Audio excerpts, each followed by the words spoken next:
पूर्व खोला। देवीनगरदेखि जाल्पा, बिरकोट र रेग्नेराहा हुँदै नागबेली आकारमा पूर्वतिर सललल बगेको खोला। यही खोलाको नाउँबाट रहन गएको ठाउँ हो पूर्व खोला गाउँपालिका। पहाडै पहाडले घेरिएको भूभाग अनि हरियाली डाँडा, समथर फाँट अनि ठम्म मिलेर बसेको बस्ती।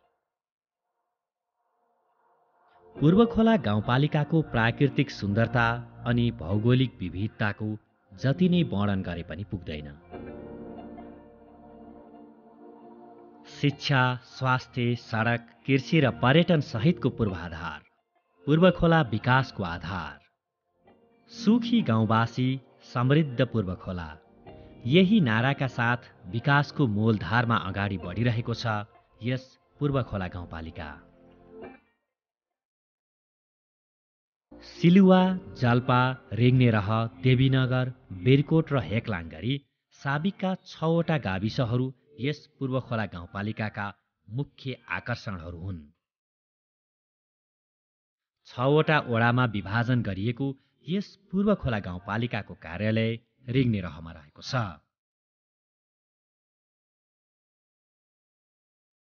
भौगोलिक रूपमा 138.05 वर्ग किलोमिटर क्षेत्रफलमा फैलिएको यस गाउँपालिकाको जम्मा घरधुरी संख्या 4251 रहेको छ।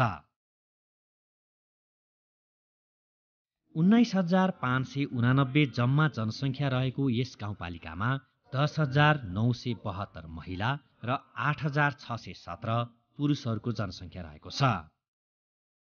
यस गाउँपालिकाको पूर्वमा रामपुर नगरपालिका र निस्ती गाउँपालिका, पश्चिममा माथागढी र रम्बा गाउँपालिका अनि उत्तरमा रामपुर नगरपालिका र रम्बा गाउँपालिका तथा दक्षिणमा निस्ती गाउँपालिका र माथागढी गाउँपालिकासँग सिमाना जोडिएको छ।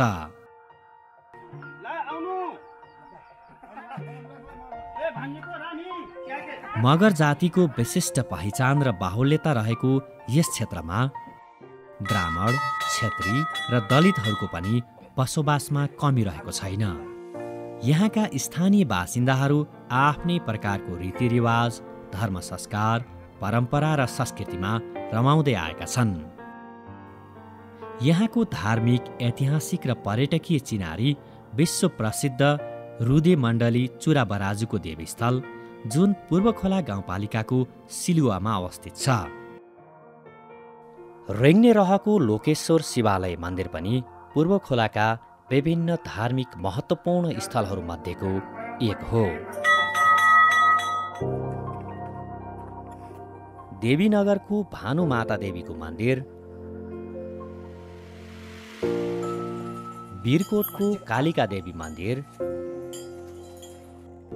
हेक्लाङको बराहा देवी मन्दिर लगायतका धार्मिक स्थलहरू यहाँका स्थानीयवासीको आस्था र भरोसाको केन्द्र हुन्।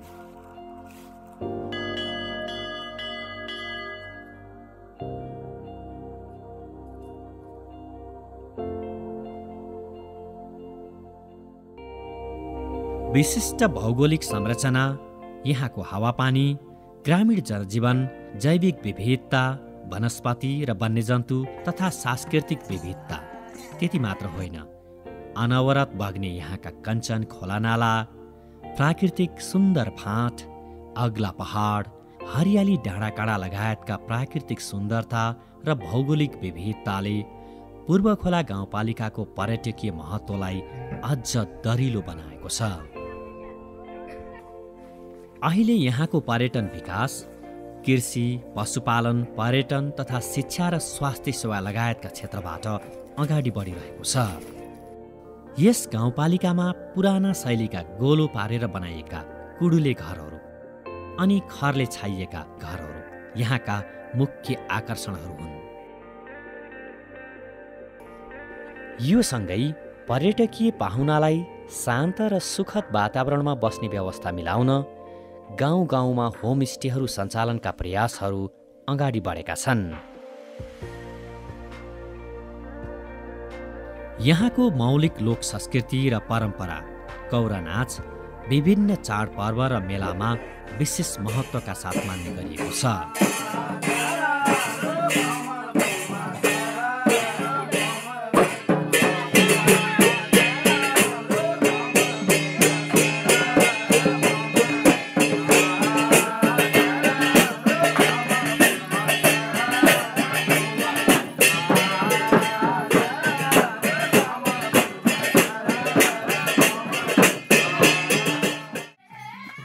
पूर्वखोला गाउँपालिका झ्याउरे, घाटु, ठुलो नाच लगायतका संस्कृतिको पनि खानी हो।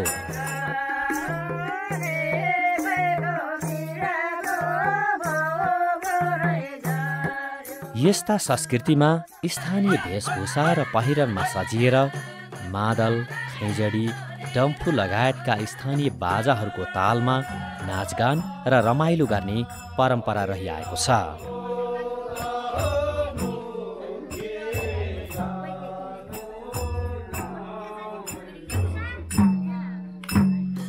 अन्य समुदायसँगै नेवारी समुदायले बढी मान्ने लाखे नाच यहाँको अर्को महत्त्वपूर्ण संस्कृति हो।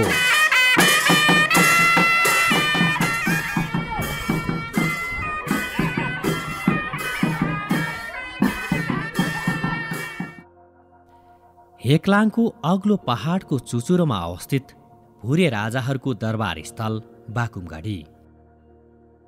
यसले यहाँको प्राचीन र ऐतिहासिक बेग्लै महत्त्व बोकेको छ। तत्कालीन समयमा भुरे राजाहरूले यहाँका सर्वसाधारण जनताको जीवधनको सुरक्षाका लागि निर्माण गरिएको किल्ला हो बाकुमगढी।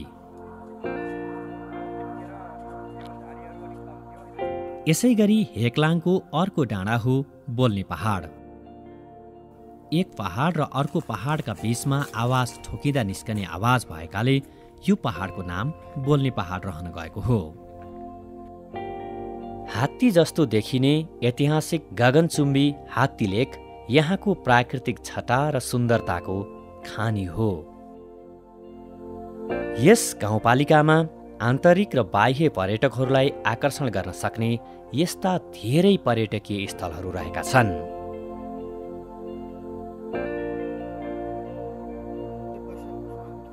यसै गाउँपालिकाको जलपामा रहेको मादले गुफा अनि खाँडदेवी गुफा प्रकृतिले दिएको अनमोल अनुपम उपहारहरू हुन्।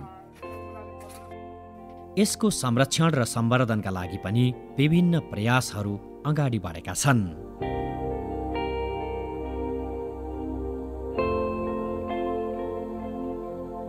कृषि र पशुपालन यहाँका समुदायको जीविकोपार्जनका लागि प्रमुख आधार मानिन्छ। यहाँका समुदाय तरकारी खेतीसँगै केरा खेती, सुन्तला खेती, व्यावसायिक फलफुल खेतीमा अग्रसर भएका छन्। केरा र सुन्तला जस्ता खेतीले यहाँका समुदायलाई व्यावसायिक बनाएको छ। बाख्रा पालन, बङ्गुर पालन, माहुरी पालन जस्ता व्यवसायमा पनि यहाँका समुदाय अग्रसर हुँदै गएका छन्। गाउँपालिकाले कृषि र पशुपालनका लागि निशुल्क घाँसका बिरुवा लगायतका क्षेत्रमा सहयोग गरेको छ। पशुपालन, फलफुल खेती, व्यवसायमूलक र सिपमूलक आय आर्जनका विभिन्न कार्यक्रमहरूले यहाँका समुदायको पारिवारिक जीवनशैली सहज बनाउनुका साथै सामाजिक सम्बन्धहरूलाई पनि बलियो बनाएको छ। त्यति मात्र होइन, यहाँका वन पैदावारमा आधारित र जडीबुटीमा आधारित केही ससाना उद्योगहरूबाट पनि व्यावसायिक उत्पादनमूलक कार्यको सुरुवात भएको छ। स्वास्थ्य, सरसफाइ र स्वच्छता र खानेपानी मानवीय जीवनका लागि नभई नहुने आधारभूत कुराहरू हुन्। पूर्वखोला गाउँपालिका यस अभियानमा पनि अगाडि बढिरहेको छ। गाउँपालिकाका 6वटै वडाहरूमा स्वास्थ्य चौकी निर्माण गरिएका छन्। त्यसमध्ये बिरकोट स्वास्थ्य चौकीमा पहिलो ल्याब सेवा सञ्चालन गरिएको छ। साथै स्वास्थ्य चौकीहरूमा 24 घण्टे प्रसुति स्याहार सेवा सञ्चालन गरी शून्य घर प्रसुति अभियानमा पनि यस गाउँपालिका अग्रसर भएको छ। पिउने पानीको सुविधाका लागि गाउँपालिकाका हरेक ओडामा खानेपानीका ट्याङ्की र घर घरमा धारा पुर्याउने प्रयत्न गरिएका छन्। यसका लागि धेरै ओडाहरूमा लिफ्टिङ प्रविधि अपनाइएको छ। शिक्षा मानव जीवनको अभिन्न अङ्ग हो। शिक्षामा सबैको समान पहुँच कायम गर्ने उद्देश्यले गाउँपालिकाभित्र खोलिएका निजी विद्यालयहरूलाई सरकारी विद्यालयमा गाभिएको छ। यस महान कार्यले जिल्लामा मात्रै होइन, मुलुकमै महत्त्वपूर्ण र ऐतिहासिक कार्यको छवि बनाएको छ। गाउँपालिकामा रहेका 5वटै निजी विद्यालयहरू अहिले नजिक पर्ने सरकारी विद्यालयहरूमा गाभिएका छन्। निजी विद्यालयहरू सरकारी विद्यालयमा गाभिएपछि स्थानीय अभिभावकहरूलाई समेत खुसी तुल्याएको छ।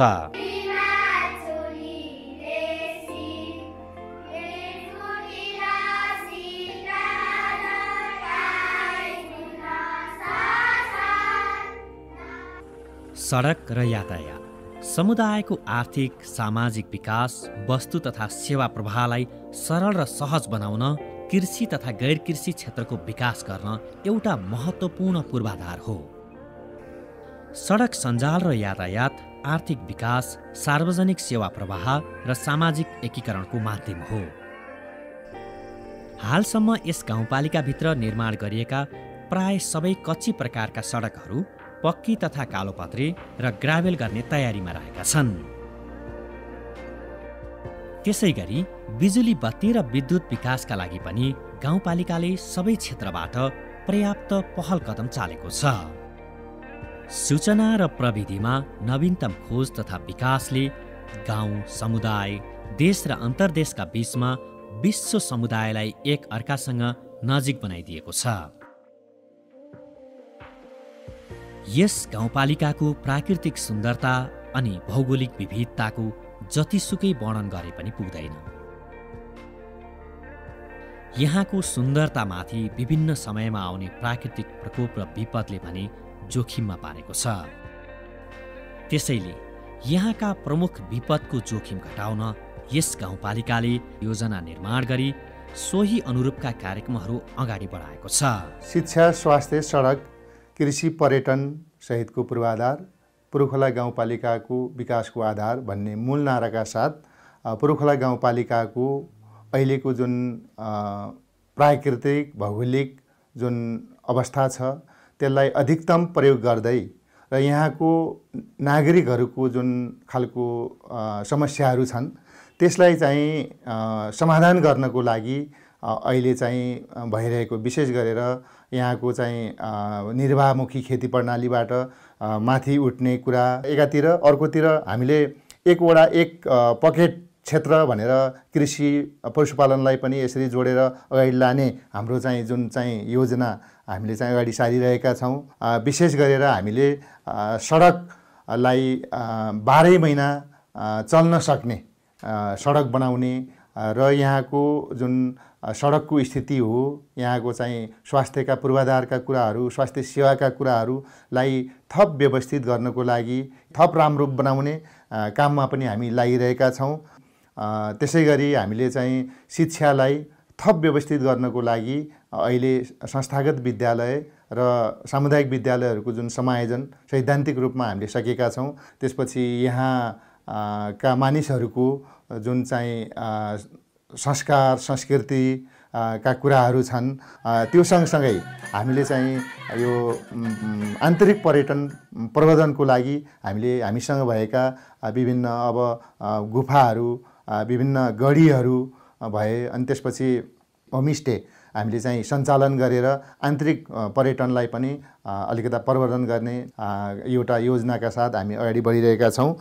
यी सबै काम योजनाहरूमा सहयोग गर्नको लागि पुरुखोला गाउँवासी, सम्पूर्ण देश विदेशमा रहने हाम्रा दाजुभाइ दिदीबहिनीहरू, देश, यो राष्ट्र र अन्तर्राष्ट्र समुदायका दात्री निकायहरू, सङ्घ संस्थाहरू सबैलाई यो काम सम्पन्न गर्नको लागि मैले पुरुखोलाको गाउँपालिकाको अध्यक्षको हैसियतले हार्दिक आह्वान गर्दछु।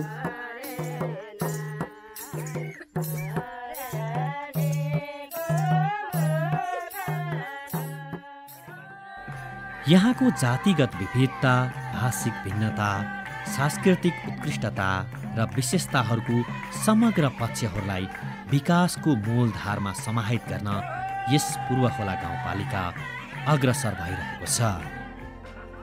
त्यसैले गाउँको समग्र विकासको अभियानमा स्थानीय सरकार, जनप्रतिनिधि, सामाजिक सङ्घ-संस्था, बुद्धिजीवी, नागरिक समाज, राजनीतिक दल र शिक्षित समाज बीचको समन्वय, सहकार्य र सामिप्यताका लागि आउनुहोस् हातेमालो गरौँ।